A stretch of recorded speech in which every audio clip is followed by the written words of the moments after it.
सोचिए किसी को पता हो कि भाई कुछ घंटों में उसे फांसी होने वाली है।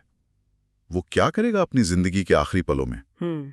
शायद दुआ करेगा या अपने परिवार को याद करेगा। पर भगत सिंह, जब जेलर उन्हें बुलाने आया तो वो लेनिन के जीव नहीं पढ़ रहे थे।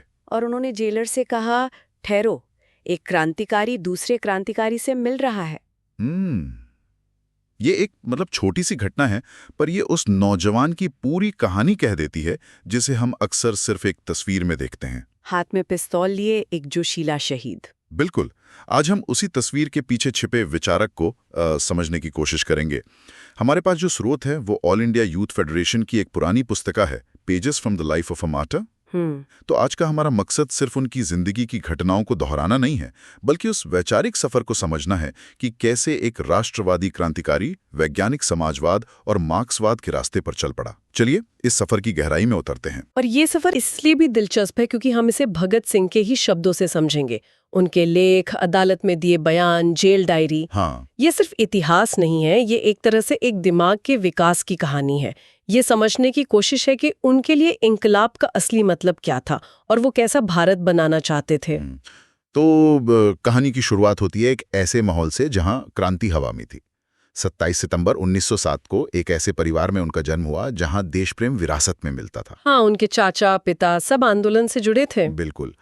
लेकिन असली मोड़ तब आया जब वो किशोर थे। गांधी जी के नेतृत्व में 1920 से 22 का असहयोग आंदोलन पूरे देश में फैला था। हाँ, और भगत सिंह जैसे हजारों नौजवानों ने अपनी पढ़ाई छोड़ दी और पूरे जोश के साथ इसमें कूद पड़े। उस वक्त उनके लिए आजादी का मतलब था अंग्रेजों को देश से बाहर निकालना, बस। लेकिन फिर हुई चौरी चौरा की घटना। और गांधी जी ने अचानक आंदोलन वापस ले लिया। इस एक फैसले ने भगत सिंह और उनके जैसे कई युवाओं को अंदर तक हिला दिया। उन्हें लगा कि उनके साथ धोखा हुआ है। ये सिर्फ निराशा नहीं थी, ये एक तरह का मोह भंग था, है ना? जिस नेतृत्व पर वो आंख बंद करके भरोसा कर रहे थे, उसी ने उन्हें बीच रास्ते में छोड़ दिया। बिल्कुल मोहभंगी था। तो इस टूटे हुए भरोसे के बाद उन्होंने क्या किया? यहीं से उनकी अपनी राह की तलाश शुरू हुई।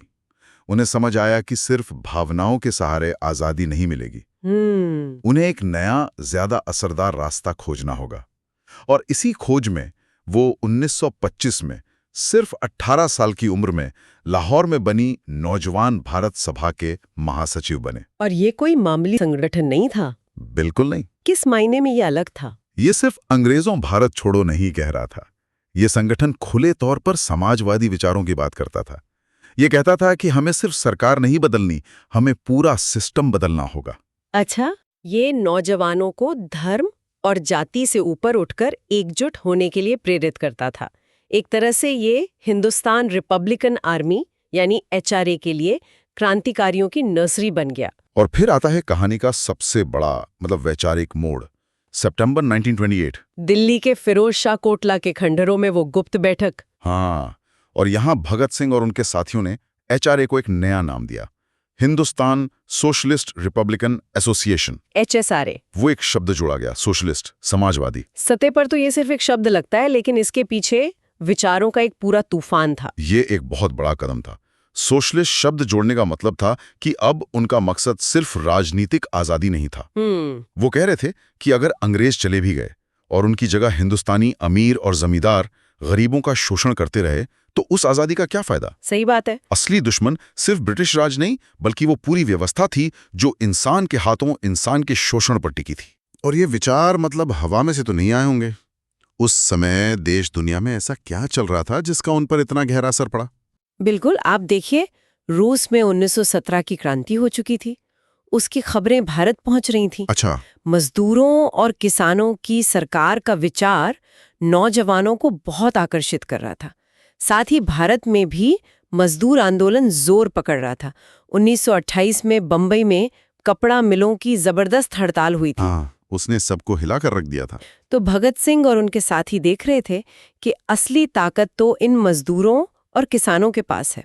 तो समाजवाद अब सिर्फ किताबों का सिद्धांत नहीं था, बल्कि सड़कों पर हो रहे संघर्ष के हकीकत बन चुका था। तो अब उनके पास एक नया लक्ष्य था, समाजवादी क्रांति। लेकिन इस विचार को पूरे देश तक पहुंचाते कैसे? यहीं से उनकी रणनीति में एक बदलाव आता है ना? हाँ, और इसकी पहली झलक हमें 1928 में ही देखने को मिली, जब साइमन कमीशन का विरोध करते हुए लाहौर में लाला लाजपत राय पर लाठियां बरसाई गईं। और बाद में उनकी मौत हो गई। पूरे देश में गुस्सा था। HSRA ने इसका बदला लेने का फैसला किया। 1 महीने बाद 17 दिसंबर को पुलिस अफसर सॉन्डर्स की हत्या कर दी गई। इसे अक्सर लाला जी की मौत का बदला कहा जाता है, लेकिन क्या ये सिर्फ एक व्यक्तिगत बदला था? उनके पोस्टर्स इस बात का जवाब देते हैं। हत्या के बाद HSRA ने जो पर्चे शहर में चिपकाए, उनमें साफ लिखा था, हमें एक इंसान की जान लेने का अफसोस है, लेकिन वो उस अमानवीय व्यवस्था का हिस्सा था जिसे खत्म करना जरूरी है। हमारा मकसद एक ऐसी क्रांति लाना है जो इंसान के हाथों इंसान के शोषण को खत्म कर देगी। वो एक व्यक्ति को नहीं, एक सिस्टम को निशाना बना रहे थे। ठीक है, ये तो हुई एक घटना, लेकिन इसके बाद जो हुआ उसने तो भगत सिंह को पूरे देश में मशहूर कर दिया। सेंट्रल असेंबली में बम फेंकने की घटना। हाँ, सरकार उस समय मजदूरों को कुचलने के लिए 2 दमनकारी कानून ला रही थी, ट्रेड्स डिस्प्यूट बिल और पब्लिक सेफ्टी बिल। ये बिल क्या थे? असल में ये मजदूर आंदोलन की कमर तोड़ने के लिए बनाए गए थे। ट्रेड्स डिस्प्यूट बिल जरूरी सेवाओं में हड़ताल पर रोक लगाता था, और पब्लिक सेफ्टी बिल सरकार को किसी भी विदेशी नागरिक को जिस पर कम्युनिस्ट होने का शक हो, बिना मुकदमा चलाए देश से निकालने का अधिकार देता था। मतलब ये सीधे सीधे मजदूरों के अधिकारों और समाजवादी विचारों पर हमला था। बिल्कुल। और HSRA ने इन बिलों का विरोध करने के लिए एक बहुत ही नाटकीय तरीका चुना। 8 अप्रैल 1929 भगत सिंह और बटुकेश्वर दत्त ने सेंट्रल असेंबली में बम फेंके। मुझे जो बात सबसे हैरान करती है वो ये है कि वो बम किसी को मारने के लिए नहीं थे। उन्हें खाली बेंचों पर फेंका गया था। एक बम फेंकने वाला जो किसी को मारना नहीं चाहता, ये अपने आप में कितना विरोधाभासी लगता है। यही तो उनकी रणनीति का सबसे शानदार हिस्सा था। वो इसे बैरों को सुनाने का एक जरिया कहते थे। उनका मकसद धमाका करना नहीं था, उनका मकसद था गिरफ्तार होना। अच्छा। वो चाहते तो आसानी से भाग सकते थे, लेकिन वो वहीं खड़े रहे और इनकलाब जिंदाबाद के नारे लगाते हुए अपनी गिरफ्तारी दी। मतलब असली एक्शन तो गिरफ्तारी के बाद शुरू होना था। बिल्कुल। उन्होंने अदालत को अपना मंच बनाया। वो जानते थे कि अखबारों में मुकदमे की हर बात छपेगी और उनके विचार बिना किसी सेंसरशिप के पूरे देश के कोने कोने तक पहुंचेंगे। और वो पर्चे जो उन्होंने फेंके थे, उन पर्चों में लिखा था, हम इंसानी जिंदगी को बहुत पवित्र मानते हैं, लेकिन जब तक सबको आज़ादी नहीं मिलती और इंसान के हाथों इंसान का शोषण खत्म नहीं होता, तब तक व्यक्तियों का बलिदान जरूरी है। और इनके नारे भी देखिए, इनकलाब जिंदाबाद, साम्राज्यवाद का नाश हो और दुनिया के मजदूरों एक हो। हाँ, ये सिर्फ एक देश की आज़ादी का नारा नहीं था, ये पूरी दुनिया के शोषितों को एक होने का आह्वान था। मुकदमा शुरू हुआ और जैसा उन्होंने सोचा था, उनके बयान अखबारों की सुर्खियां बनने लगे। लेकिन जेल के अंदर भी उनका संघर्ष रुका नहीं। उन्होंने राजनीतिक कैदियों के अधिकारों के लिए एक ऐतिहासिक भूख हड़ताल शुरू की। हाँ, और वो भूख हड़ताल 63 दिन तक चली। जरा सोचिए, 2 महीने से ज्यादा बिना कुछ खाए। उफ। ये सिर्फ शारीरिक सहन शक्ति की परीक्षा नहीं थी, ये उनके सिद्धांतों की मजबूती का सबूत था। वो अपने लिए नहीं बल्कि सभी राजनीतिक कैदियों के लिए बेहतर सुविधाओं, पढ़ने के लिए किताबों और अखबारों की मांग कर रहे थे। और इसी भूख हड़ताल के दौरान उनके एक साथी जतिन दास शहीद हो गए। हाँ, ये वाकया उनके मानवीय पहलू को भी दिखाता है। स्रोत में जिक्र है कि भगत सिंह ने अदालत में जज से गुहार लगाई थी कि जतिन दास की हालत बहुत नाजुक है, सरकार उन्हें बिना शर्त रिहा कर दे ताकि उनकी जान बच सके। और ठीक होने पर भले ही दोबारा गिरफ्तार कर ले, लेकिन अंग्रेज सरकार टस से मस नहीं हुई। और में जेल की कोठरी उनके लिए एक यूनिवर्सिटी बन गई। वो कहते थे कि हम देश के इतिहास और हालात के गंभीर छात्र हैं। सही कहा। उन्होंने मार्क्स, एंगल्स, लेनिन और दुनिया भर के विचारकों को पढ़ना शुरू किया। उनके जेल डायरी इस बात का सबूत है कि वो कितनी गहराई से अध्ययन कर रहे थे। वो सिर्फ जोशीले नारे नहीं लगा रहे थे, वो अपने हर एक्शन को एक ठोस वैचारिक आधार दे रहे थे। तो फिर उनके लिए इनकलाब या क्रांति का असली मतलब क्या था? क्या सिर्फ बम और पिस्तौल? उन्होंने अदालत में दिए अपने बयान में इस पर बहुत विस्तार से बात की थी। हाँ, उन्होंने साफ कहा, क्रांति शब्द का मतलब जरूरी नहीं कि खून खराबा हो, इसे बम और पिस्तौल के साथ नहीं जोड़ा जाना चाहिए। उनके लिए क्रांति का मतलब था उस मौजूदा व्यवस्था को पूरी तरह से बदल देना जो खुलेआम अन्याय पर टिकी है। उन्होंने उस अन्याय की एक बहुत ही मार्मिक तस्वीर भी खींची थी। हाँ, उन्होंने कहा था कि किसान जो सबके लिए अनाज उगाता है वो अपने परिवार के साथ भूखा सोता है। बुनकर जो दुनिया के बाजारों के लिए कपड़े बनाता है उसके बच्चों के तन ढकने के लिए कपड़े नहीं होते हैं। और राजमिस्त्री जो आलीशान महल बनाता है वो खुद झुग्गियों में रहकर मर जाता है। ये तस्वीर तो आज भी बहुत हद तक सच लगती है ना? बिल्कुल। और उन्होंने इसका समाधान भी बताया। उन्होंने कहा क्रांति का आखिरी लक्ष्य समाज को एक समाजवादी आधार पर फिर से खड़ा करना है। जेल से अपने साथियों को भेजे एक संदेश में उन्होंने इसे और भी साफ किया। हमारा लक्ष्य है कार्ल मार्क्स के सिद्धांतों के अनुसार एक नए समाज की नींव रखना। और एक पत्र में उन्होंने ये भी माना कि शुरुआती दौर में वो व्यक्तिगत वीरता पर ज्यादा जोर देते थे, लेकिन अब वो समझ गए हैं कि बम और पिस्तौल से क्रांति नहीं होगी। हाँ, उन्होंने कहा कि असली काम तो मजदूरों और किसानों को एकजुट करना है।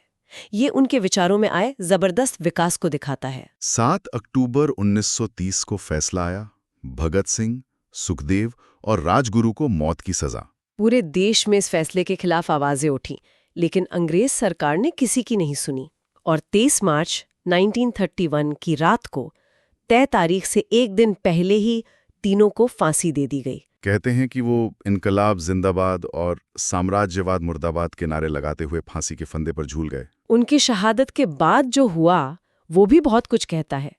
उस समय के आज़ादी के आंदोलन के अंदर जो दो अलग अलग धाराएं थीं वो साफ नजर आईं। कैसे? एक तरफ कराची में कांग्रेस का अधिवेशन हुआ।